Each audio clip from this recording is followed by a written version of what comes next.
Hello there, my name's Dan Roberts and we're here in Champery, Switzerland with 4 of the newest downhill bikes released in the past year to put them head to head. To head. To head.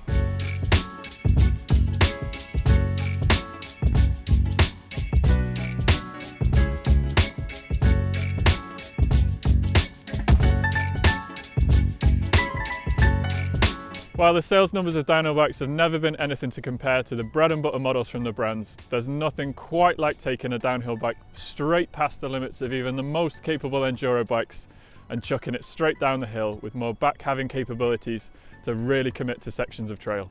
The ensuing grin plastered to your face lasts for much longer than any short travel bike could give you, with all the sketchy moments at walking pace. 2020 has been an extraordinary year for events and racing, but it's been a pleasure to see downhill bike racing return, and even in the depths of autumn and mud-covered hills, along with the bikes, tech equipment and race-focused attitudes that are pushing downhill bike development forwards. We've individually reviewed each of the bikes behind me, but now it's to compare all of them together and see which one comes out on top. There's a link to each of those individual reviews in the Pinkbike article accompanying this video. And in the not too distant future, there'll be a new series behind the numbers with all these bikes and a little cherry on the cake where we compare these modern downhill bikes to a bike of old. But now let's get into the nitty gritty of comparing these 4 bikes. The Cube 215 HPC SLT, Specialized Demo Race, Canyon's Sender CFR and the Commencal Supreme DH 2927. The Specialized Demo was given quite the revamp a few years ago, with the bike moving away from the company's old ideals of low progression and activeness being swept away by the onset of increased progression and combating of load transfer. It actually took me quite by surprise as it was such a drastic departure from the bikes of old, but it's something that's carried through to the Enduro and even the newer generations of Specialized bikes, so thumbs up Specialized.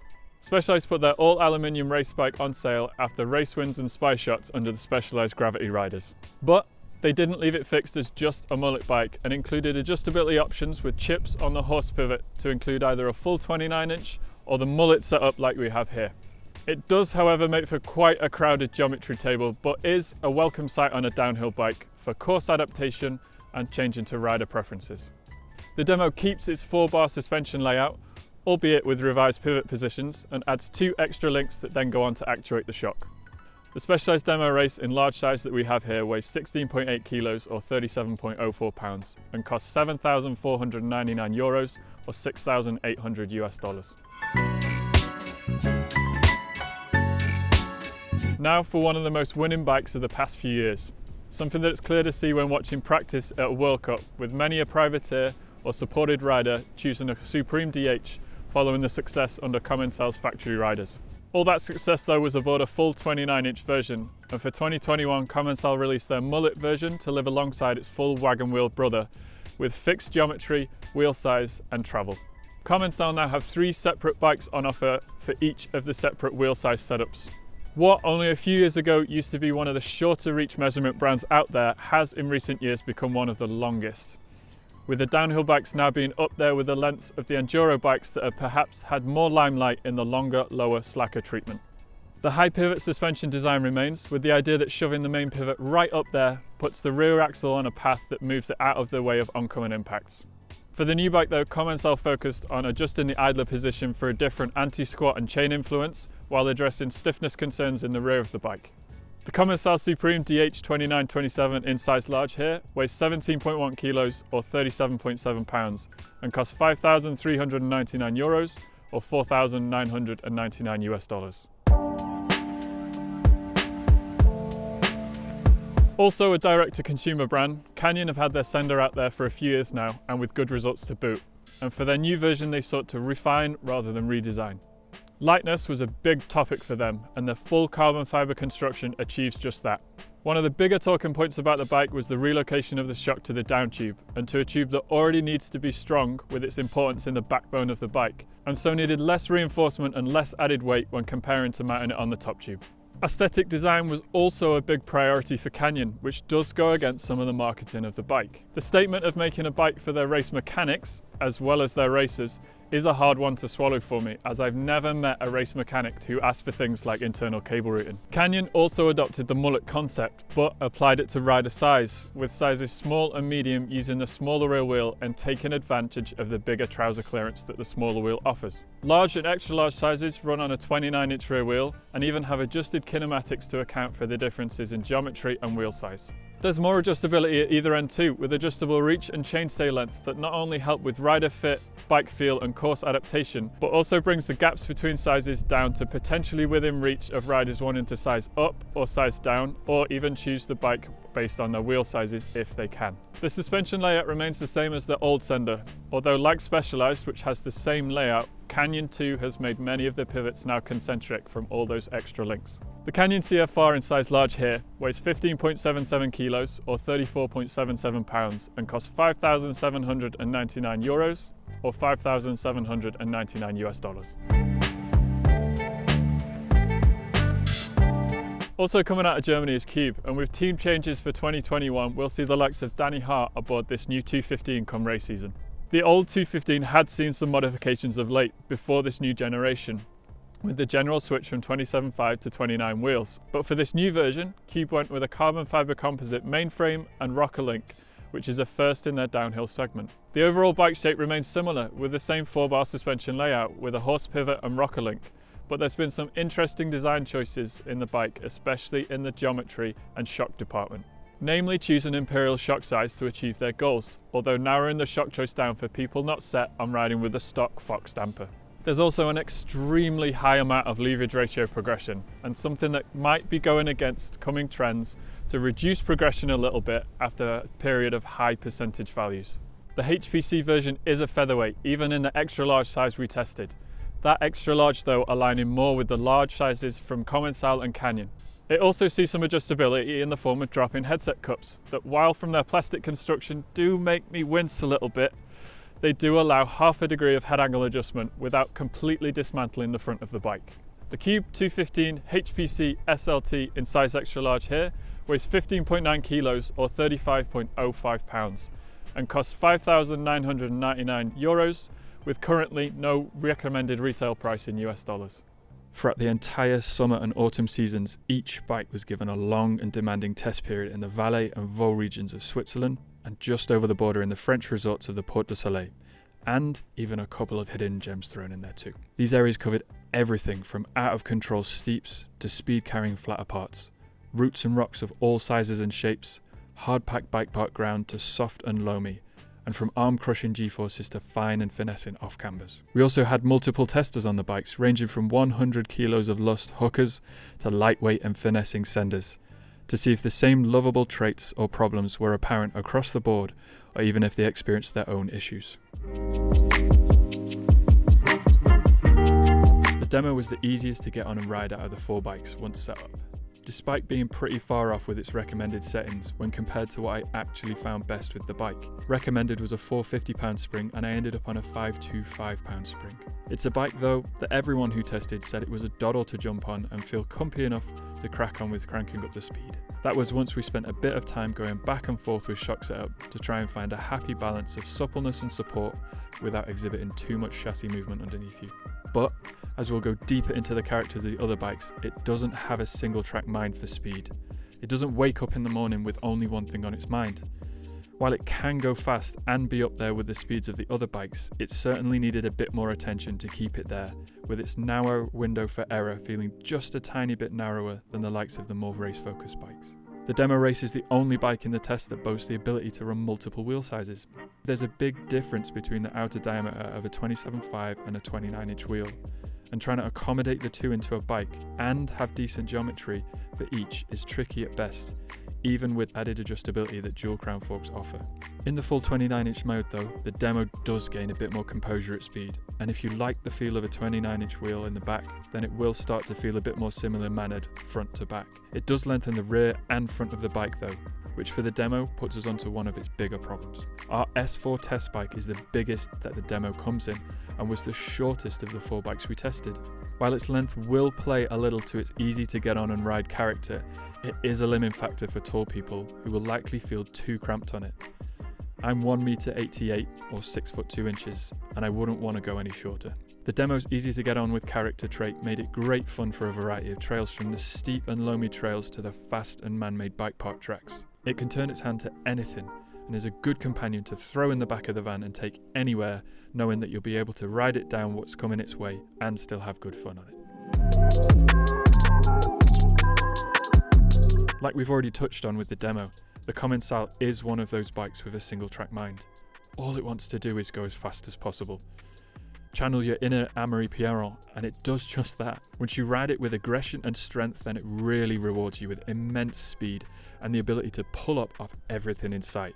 It really is the butter machine for the ensuing hard, flat landings. Commencal do a great job of providing setup help for the suspension, but as we found out, those settings are very much informed by the elite level racers aboard the bike. The first rides on the Supreme were difficult, with the incredibly stiff springs and in particular the very fast rebound, meaning that inputs to the bike were out of sync with the rider. Pushing into the bike to start to get it off the ground or into the face of a jump had the bike springing back much sooner than desired. Slower rebound helped, but the shock's light rebound tune limited how far I could slow it down, eventually requiring a different shock to slow the rebound enough.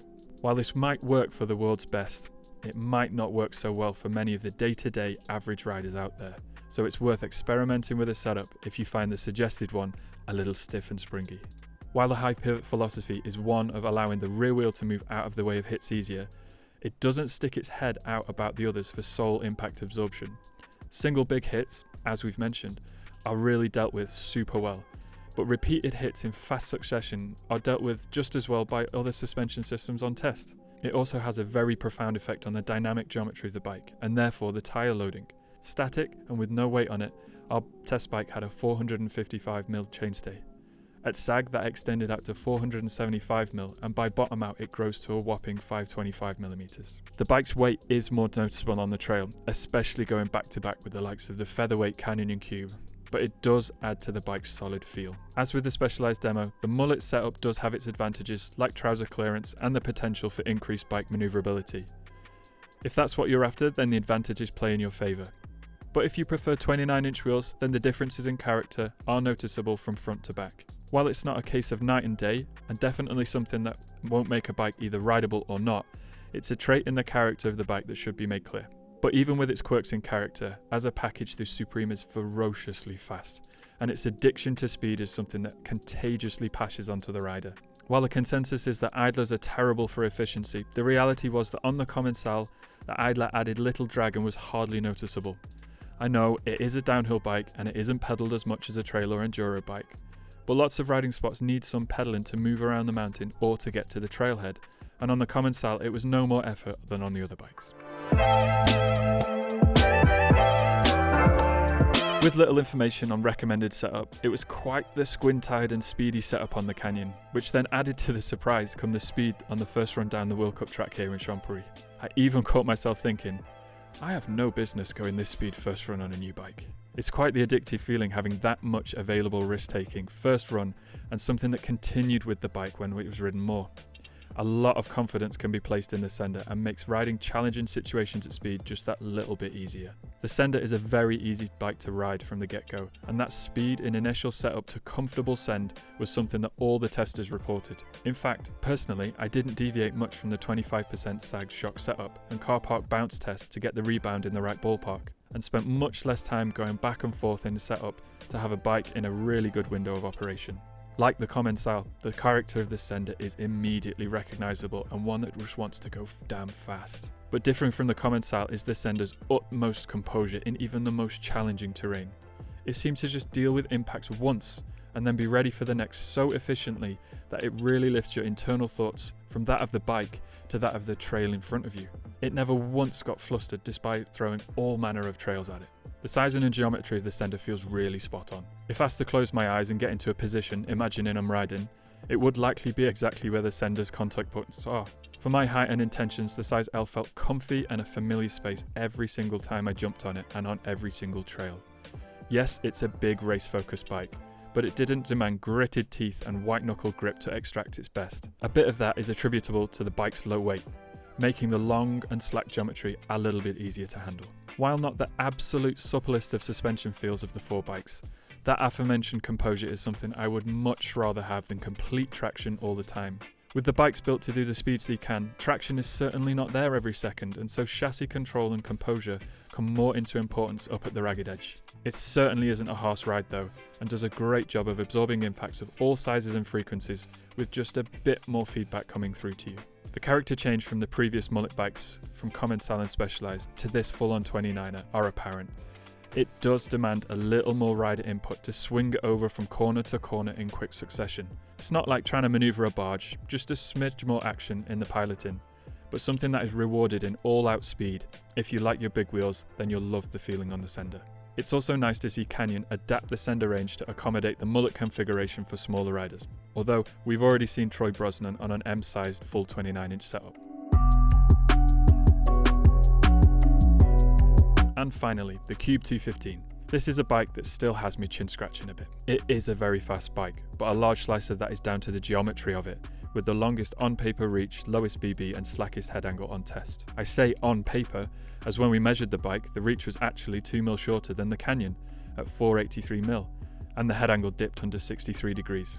At the top of a run, you can almost feel its urgency to go, and let it go, and by God it will. But be warned that once you've made your bed, you have to lie in it, and if you change your mind on how much send you're up for halfway down, it's too late. If you muscle it around enough, then you will be an active part of the ride all the way down.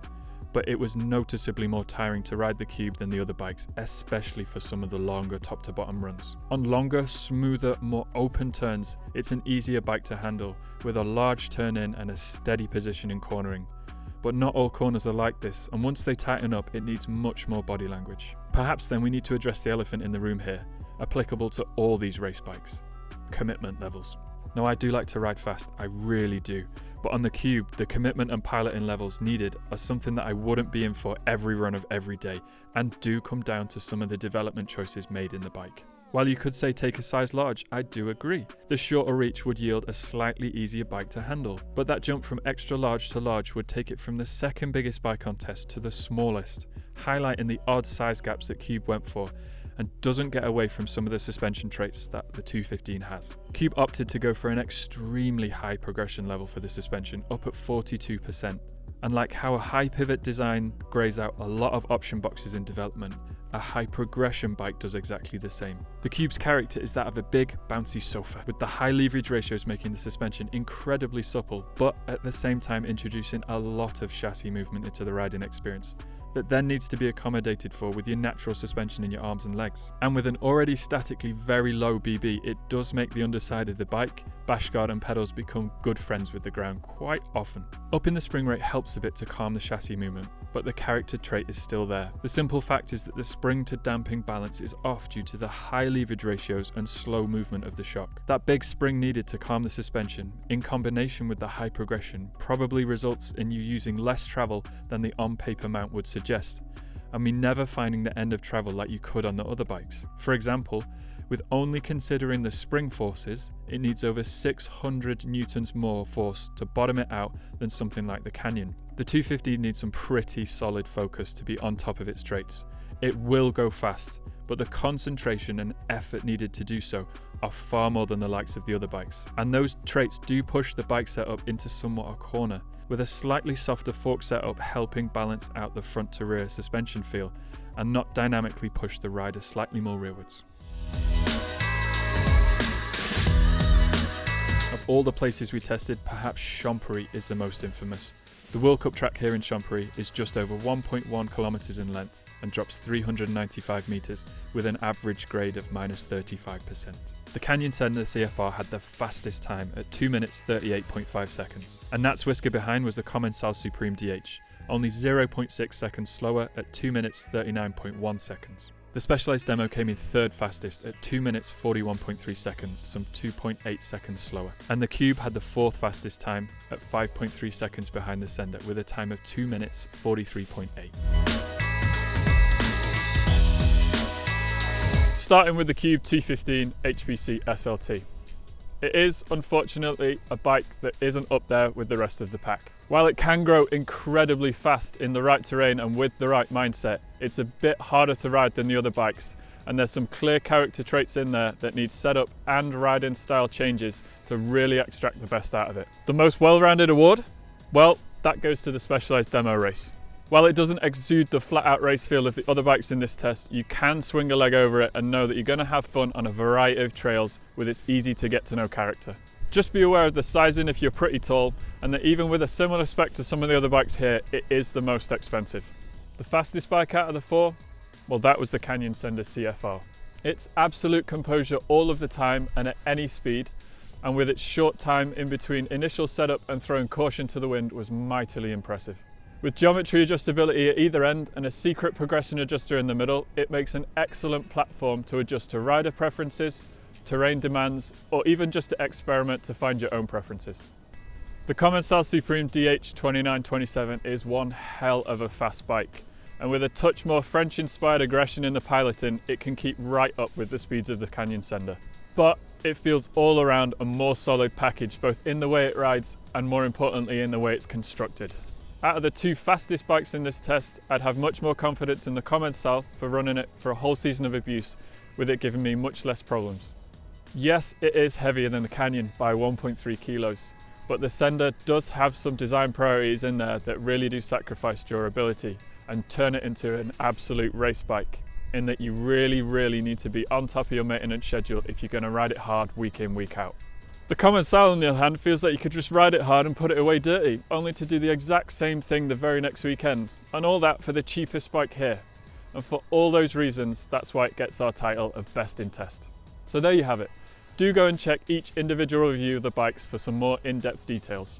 And stay tuned to Pinkbike for the new series of Behind the Numbers on all these four bikes, where we'll put on our nerd specs and check out the suspension of each one in depth. Spy shots, so like when someone puts a prototype out in the wild and like a little sneaky photographer goes, ooh, prototype. It's like a spy shot, a spy. It's a weird term affixed to it because no one's like, it's not espionage.